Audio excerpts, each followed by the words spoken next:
quais eram os principais desafios? Quais eram as questões emergentes da sociedade de então, que você precisou encarar, você precisou se atualizar? Então, foi um Quais os tempo... enfrentamentos seus? Então, eu podia elencar vários, né?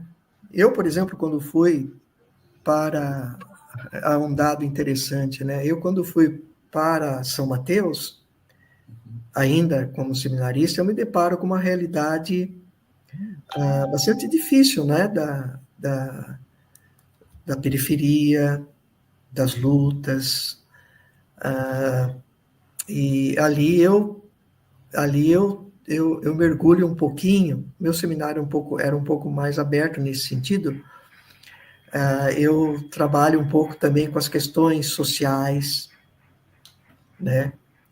Foi um tempo em que eu me deparei com essa realidade lá. E então, até meu trabalho final de curso, eu trabalhei sobre comunidades eclesiais de base, que era um tempo...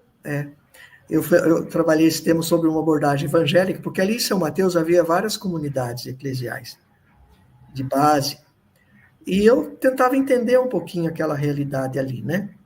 Foi muito bom aquela experiência. Esse foi um ponto. Quando eu chego na Moca, por exemplo, era uma outra questão que estava explodindo, que era a questão da batalha espiritual.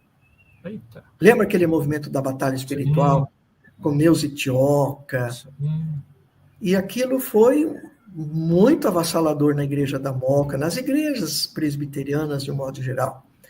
E para mim foi um desafio teológico muito grande, porque...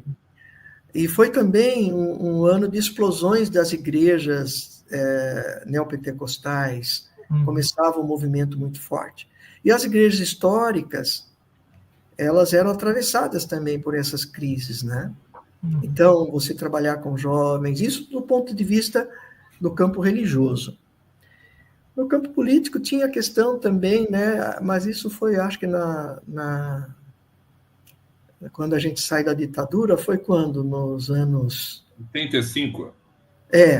Isso. Então, eu estava ainda lá na congregação também, né? Lá em São Mateus. Mas as questões teológicas foram as mais complicadas, né? Nos anos 90, no início dos anos 90, a Igreja da Moca foi afetada como a Igreja do Brás e tantas outras.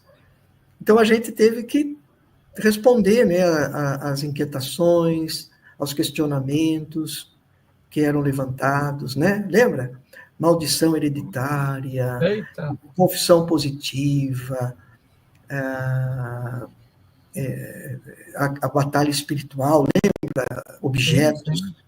O pastor tinha o tempo todo que estar atento a isso, porque e os jovens evadindo da igreja, porque em 1990 ainda havia um conservadorismo muito grande nas igrejas, né? Não podia tocar bateria, não podia bater palmas. Os presbitérios determinavam que assim fossem nas suas igrejas.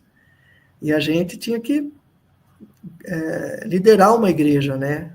Nesse contexto.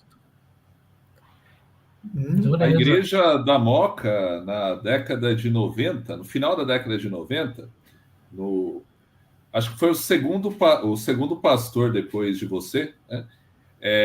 Ela realizou, inclusive, cultos de libertação nas sextas-feiras. Sim, sim. Ela experimentou uma onda pentecostal, né? Ali na passagem do século XX para o século XXI. Né? Exatamente. Eu acompanhei à distância esse momento, né?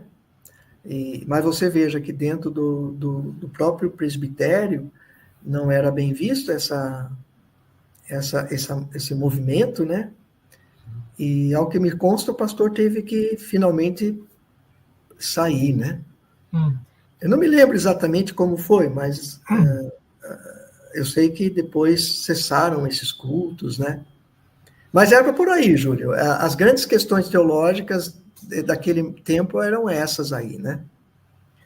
Depois, no Jardim da Glória, é uma igreja bem mais tranquila. Eu diria que não tive assim tantas tensões teológicas, porque o reverendo Cássio trabalhou uma igreja emocionalmente, deixou a igreja emocionalmente muito boa, muito aberta, muito arejada. Então, foi mais tranquilo. Uhum. Foi mais tranquilo pastorear aquela comunidade.